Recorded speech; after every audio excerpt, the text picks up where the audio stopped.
আলহামদুলিল্লাহ, অবশেষে জাতীয় বিশ্ববিদ্যালয় ভর্তি পরীক্ষা সম্পন্ন হয়েছে। তোমরা অনেকেই চিন্তায় আছো যে ভাইয়া জাতীয় বিশ্ববিদ্যালয় ভর্তি সিস্টেমটা কেমন হবে বা কাটমার্কটা কত হবে বা আমি সরকারি কলেজে চান্স পাবো কিনা। তোমরা ইতিমধ্যে তোমরা অনেকেই কিন্তু কি করছো, মিল করে দেখছো বা তুমি তোমার স্কোরটা জেনে গেছো যে আমি এত মার্ক পাবো। সো আমরা জানবো যে তুমি সরকারি কলেজে চান্স পাবা কিনা বা কত মার্কের মধ্যে এবং কি কি প্রসেস আছে যাদের রেজাল্ট তুলনামূলক বা আশানুরূপ হয় নাই, সর্বশেষের দিকে আছে বা লাস্টের দিকে আছে, কম মার্ক পাবা। সো তারা কিভাবে একটি আসন সুনিশ্চিত করতে পারো সরকারি কলেজে। সো এই বিষয়টা নিয়ে আলোচনা করব, কারণ বেসরকারি কলেজে পড়াশোনা করতে গেলে মাসিক বেতন দিতে হয়, বিভিন্ন বেতন টেতন দিয়ে ফর্ম ফিল আপ করার সময় দেখা যায় প্রায় 15 থেকে 20 হাজার টাকা লেগে যায়। এটা হচ্ছে কলেজ ভেদে।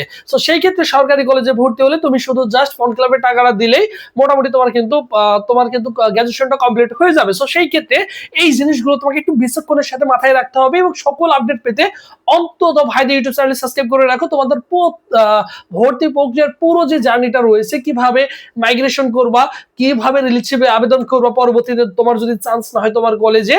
সো এই সকলগুলো তোমাকে স্টেপ বাই স্টেপ সুন্দর করে বুঝিয়ে বলবো। জাস্ট এগুলো যদি ফলো করতে পারো ডেফিনেটলি তুমি ভালো কিছু করবা, নিঃসন্দেহে ভালো কিছু করবে। এর জন্য অবশ্যই ভাইদের ইউটিউব চ্যানেল সাবস্ক্রাইব করে রাখবা, ভাইদের ফেসবুক পেজটি ফলো দিয়ে রাখলে আর তোমাকে চিন্তা করতে হবে না। এখন দেখো, আর জাতীয় বিশ্ববিদ্যালয় কাটমার্কের কথা যদি চিন্তা করি, আজকে সায়েন্স আর্টস কমার্স সকল শিক্ষার্থীদের কিন্তু কি হয়েছে, পরীক্ষা হয়ে গেছে। ঠিক আছে, এখন কথা হচ্ছে প্রথম দেখো তোমার মেধা তালিকাটা প্রণয়ন কিভাবে হবে। জিপিএ হিসাবটা তুমি আগে দেখে নাও। তোমার এসএসসির জিপিএ আছে কত, 40, এবং এইচএসসির জিপিএ 60। টোটাল তোমার কিন্তু 100 মার্ক। এই 100 মার্ক কিন্তু কিসের উপরে থাকবে, জিপিএ এর উপরে থাকবে। ঠিক আছে, তোমার কিন্তু কি করবে, এই 100 মার্ক জিপিএ এর উপরে থাকবে। তার মানে তোমার দুইটা মিলে কত জিপিএ আছে তুমি এটা ক্যালকুলেশন করে নিবা। ঠিক আছে, সেটা কি করবা, ক্যালকুলেশন করে নিবা। এটাকে তুমি কি তোমার যে জিপিএটা আছে, এইচএসসির জিপিএ, তুমি সেটাকে 12 দিয়ে গুণ করতে পারো।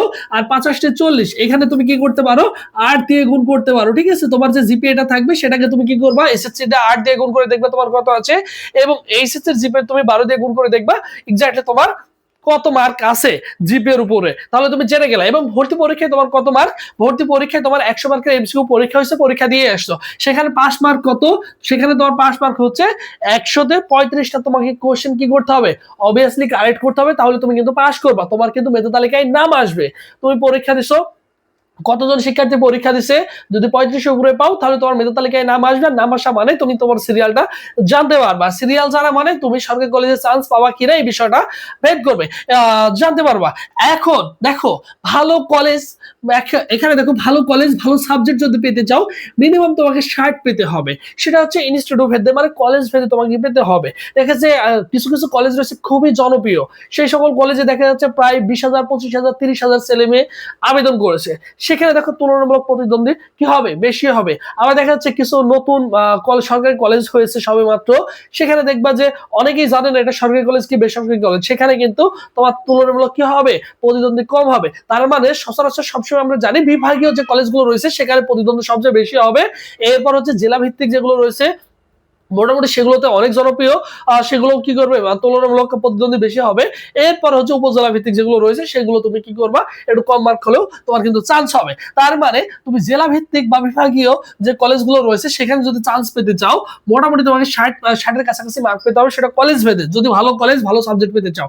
এবং মিড দেখা যাচ্ছে 50 থেকে 55 যদি থাকে, তাহলে জেলা ভিত্তিক যে কলেজগুলো রয়েছে সেখানে তুমি কিন্তু একটা আসন সুনিশ্চিত করতে পারবা।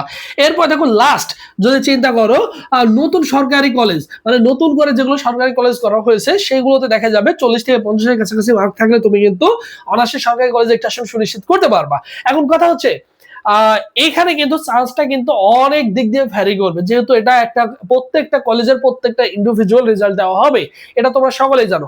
তো সেই ক্ষেত্রে ওই কলেজে প্রতিদ্বন্দ্বী কতজন ছিল সেটার উপরে ভ্যারি করবে। এরপরে ওই কলেজে তুমি কিভাবে সাবজেক্ট চয়েস দিছো সেটার উপরে ভ্যারি করবে।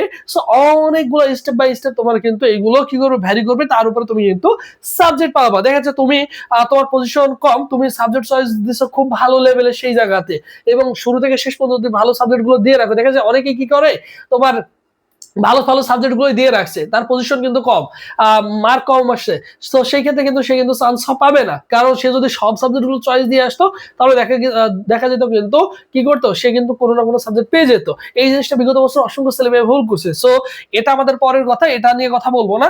এখন হচ্ছে দেখো, তুমি নিজ কলেজ, এই যে নিজ নিজ মানে কি ভাইয়া, নিজ মানে তুমি যে কলেজে আবেদন করেছো ওই কলেজে তোমাকে এখন প্রতিদ্বন্দ্বী করতে হবে, তোমার পজিশন অনুসারে যদি তোমার চান্স না হয় তার মানে অন্য কলেজে তুমি রিলেশিপে আবেদন করতে পারবা, সেটা হচ্ছে পরবর্তীতে। সো এটা নিয়ে পরবর্তীতে কথা বলবো, খুবই গুরুত্বপূর্ণ কথা, তাই তোমাদের কি করতে হবে, অবভিয়াসলি ওয়েট করতে হবে।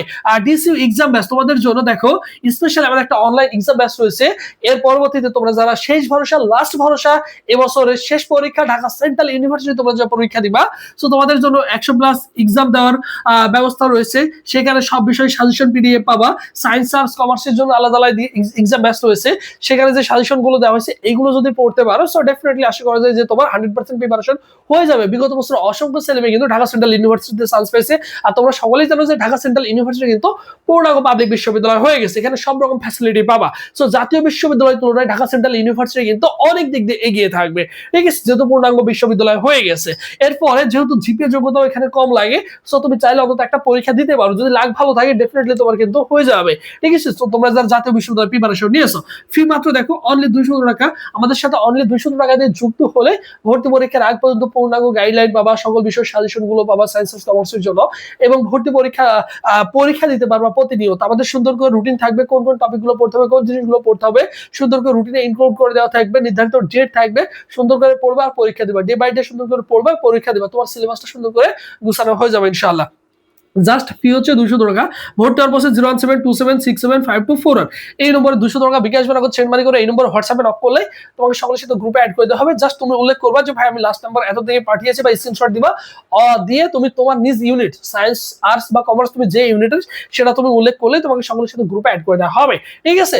সো তোমরা মোটামুটি তোমাদের ক্লিয়ার হয়ে গেছে। এছাড়াও যদি তোমাদের কারো কনফিউজ বা কোশ্চেন থাকে অবশ্যই ভাই কমেন্টে জানিয়ে রাখবা, ঠিক আছে। আর ভাইদের অফিসিয়াল ফেসবুক পেজের নাম হচ্ছে সবুজ স্যার,